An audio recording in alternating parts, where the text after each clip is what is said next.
বংশদেবা news channel তো চলে এসেছি আবার একটা গরম গরম খবর নিয়ে। আপনারা নিশ্চয়ই জানতে পেরে গেছেন যে আজকে মাধ্যমিক রেজাল্ট আউট হয়ে গেছে। তো চলুন, তো আমরা দাঁড়িয়ে আছি আজকে মাধ্যমিকের টপারের বাড়ির সামনে। চলুন ফরিদের মায়ের সঙ্গে কিছু কথা বলে নিই। ওরা দাঁড়িয়ে আছে সামনে। আজকে আপনাদেরকে জানাবো ওর পড়ার রহস্যটা আর এত ফার্স্ট হওয়ার পেছনের রহস্যটা। Let's go. তো তুমি ফার্স্ট হয়ে তোমার কেমন লাগছে বলো ফরিদ? তুমি যে ফার্স্ট হয়েছো তোমার কেমন লাগছে বলে দাও একটু দর্শকের সামনে।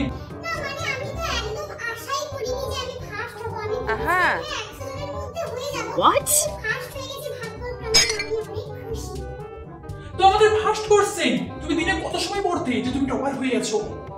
আমি তো দিনে 24 ঘন্টার মধ্যে 25 ঘন্টা পড়তে। Oh my god! ফার্স্ট হয়ে গেছি।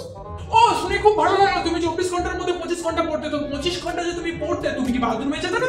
তুমি কি পায়খানা করতে না? সেটা দর্শকের সামনে একটু বলে দাও প্লিজ, কিভাবে এটা তুমি ম্যানেজ করতে? না অবশ্যই করতাম। আমি যখন বাথরুমে যেতাম তখন হচ্ছে আমি বই নিয়ে যেতাম। আমার মা সবসময় বই নিয়ে আমার সাথে সাথে ঘুরতো। Oh my god. Oh my God, তুমি এভাবে যে সবটা হ্যান্ডেল করে টপার হয়েছো সেই জন্য আমাদের দর্শক তোমার কাছে সত্যি অনুপ্রাণিত।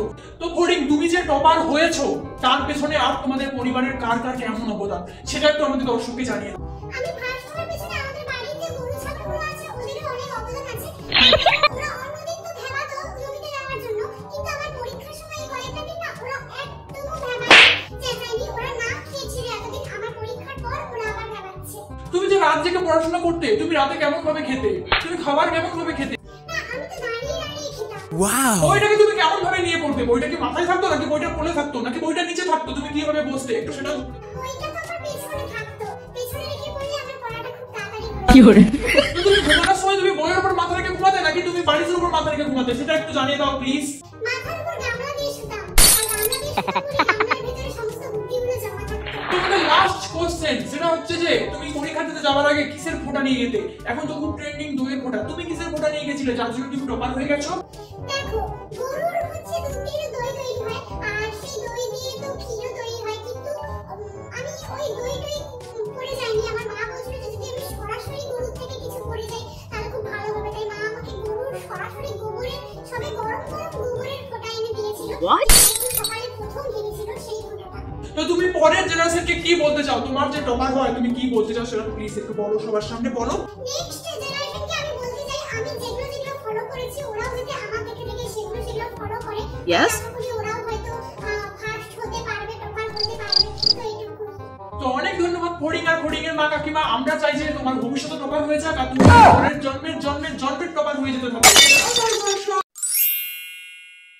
তো হ্যালো দর্শক, আজকে আবার চলে এসেছি। আর একটু আগে তোমাদেরকে জানিয়ে দিলাম যে টপারের কি কি অবদান ছিল। তো আজকে আমাদের মানে মাধ্যমিকের যে ফেল হয়েছে তার কি কি অবদান, ফেল হওয়ার পিছনে তোমরাও জেনে নাও। তোমরাও যাতে আগামী দিনে ফেল হতে পারো, চলো আমরা দেখে নিই। ফেলের বাড়িতে সামনে চলে এসেছি, তো দেখা যাক ফেলু কি করছে। ফেলু, তোমার মা কোথায়? টপারের তো মা সাথে ছিল, তোমার মা সাথে নেই কেন? তুমি একা কেন এসেছো আমাদের কাছে? হ্যাঁ, আমার মা সাথে নেই, তার কারণ হচ্ছে আমি যেহেতু ফেল করেছি সেই জন্য মা গেছে সমস্ত রিলেটিভের বাড়ি নিমন্ত্রণ করতে। আমাদের বাড়িতে আজকে বড় করে একটা ভোজের আয়োজন করা হয়েছে। আমি ফেল করেছি তাই না? তোমার ফেল হওয়ার পেছনে তোমার পরিবারের কি কি অবদান সেটা একটু বলো আমাদের দর্শকের কাছে। পরিবারের অনেক অবদান আছে, তার মধ্যে সবথেকে বড় অবদান হচ্ছে আমার মায়ের অবদান। কারণ আমাকে একদমও বই নিয়ে বসতে দেয়নি। আমার মা আমাকে সবসময় কাজের মধ্যে ব্যস্ত রাখতো, যে কারণে সত্যিই সম্ভব হয়েছে। আমি সমস্ত রকম বাড়ির কাজকর্ম নিয়ে ব্যস্ত থাকতাম, আর ফোনও আমাকে অনেকটা সাহায্য করেছে। কি কি কাজ করার জন্য তুমি ফেল হয়েছো সেটা একটু বলো। যেমন ধরুন গরুর গোয়ালগুলো পরিষ্কার করা,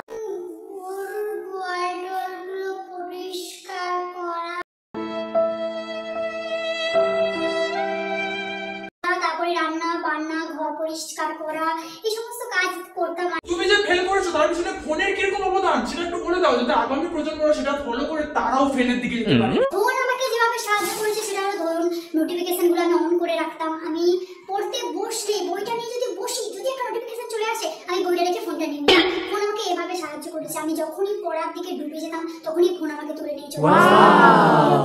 অনেক বেশি। শুনে খুব ভালো লাগলো যে ফোন তোমাকে এতটা পরিমাণ সাহায্য করেছে। আমাদের কাছে এত সুন্দর করে বলার জন্য তোমাকে অনেক ধন্যবাদ ফেলু। তো তুমি ফেল হয়ে গেছো, তো তুমি এবার কি আবার একবার মাধ্যমিক দিতে চাও নাকি তুমি একেবারে বিএ পাস করতে চাও?